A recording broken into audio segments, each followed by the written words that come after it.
But on the other hand, Taliban's, the insurgencies are up, and they are, roadside attack and suicide attack, explosion. They have been on the rapid rise. As a matter of fact, the United Nations also recently said in the report that this year the suicide attacks are even higher than last year. To end the hostility, do you think that the Afghan government should negotiate with Taliban or maybe with some of the other extremists to bring peace?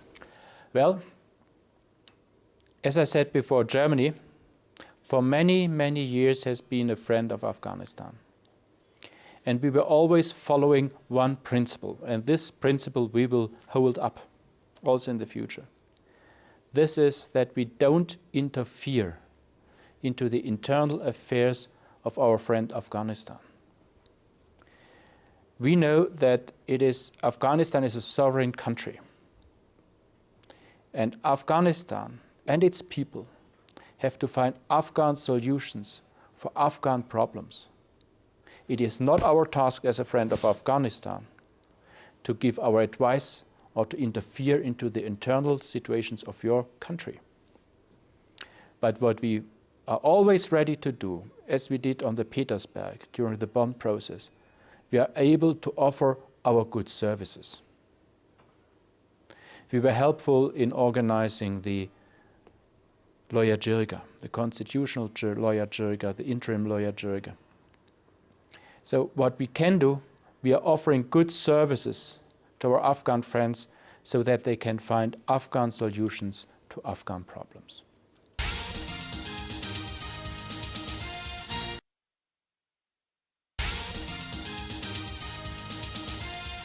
If you are willing to support whatever the Afghan government does,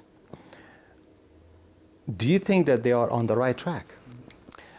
I said we are offering good services for our Afghan friends.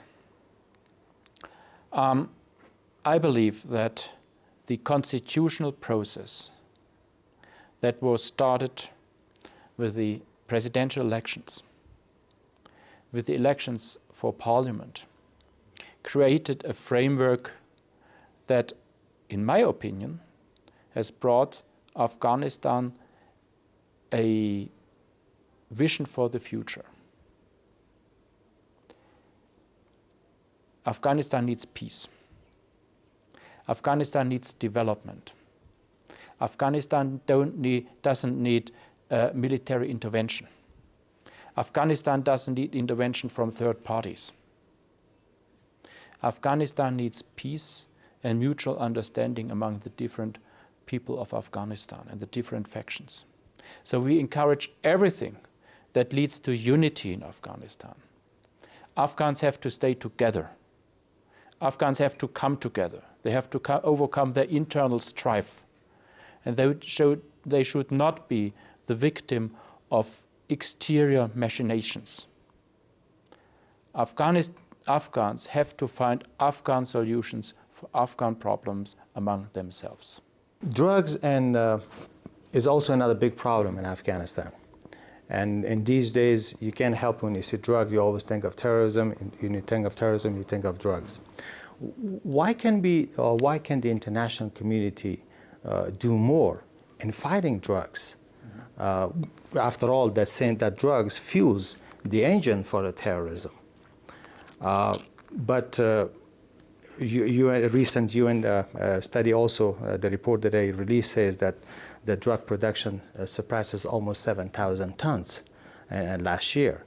The fact is, during Taliban, they were only 230 tons. Now they went up to 7,000. So does the international community have any clear strategy on how to fight this? Well, of course, Germany is against drug production, drug trade, and we believe that it's a terrible development if Afghanistan, which in the past was a highly respected country internationally, is perceived by many people in the world as a narco state, as a state run by a drug mafia.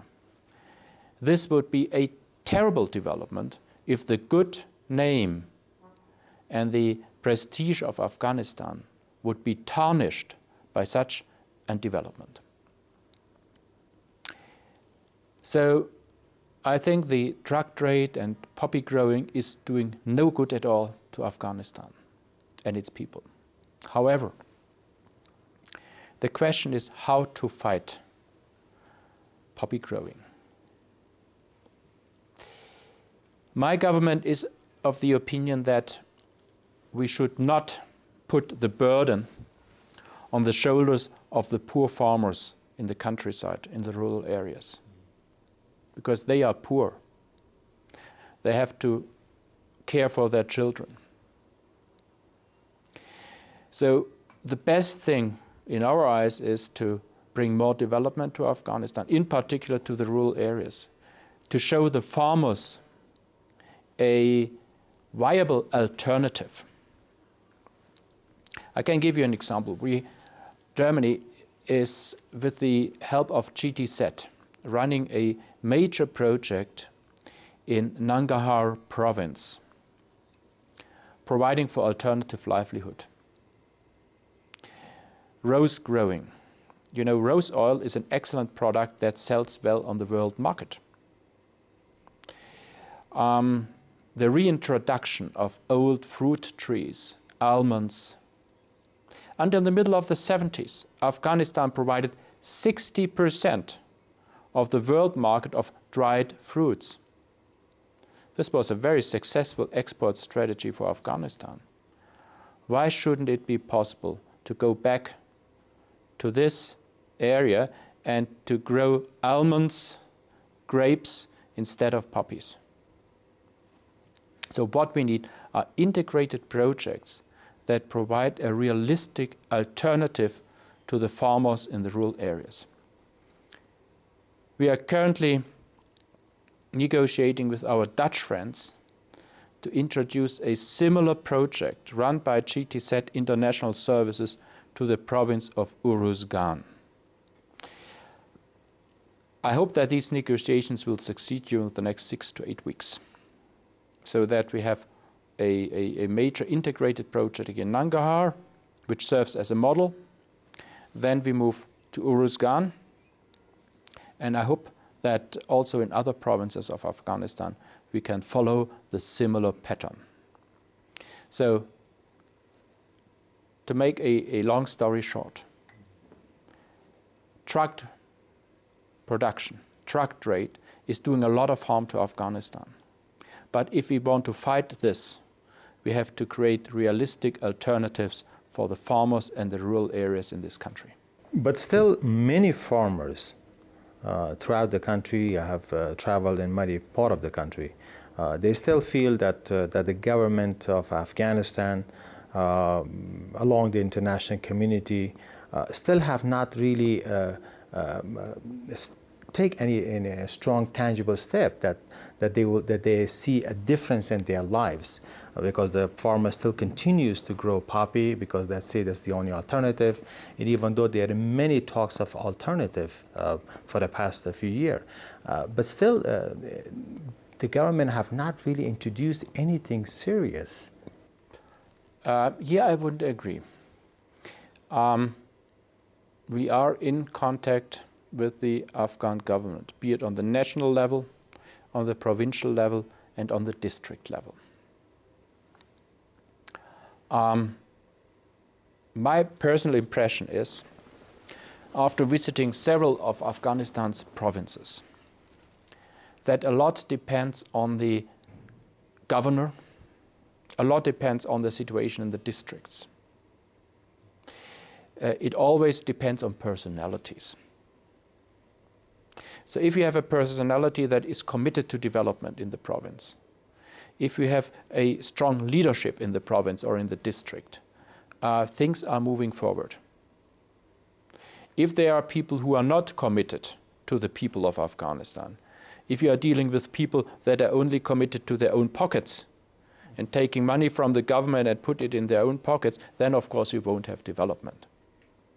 So what we need in Afghanistan, and this is, I was told by many Afghan friends, they say we need honest people in the districts, in the provinces, in the government, people who put Afghanistan first, who say, well, I'm serving my people, I'm serving this country, and I'm not interested in putting the government's money and the money of the people of Afghanistan into my own pocket and transfer it to Dubai.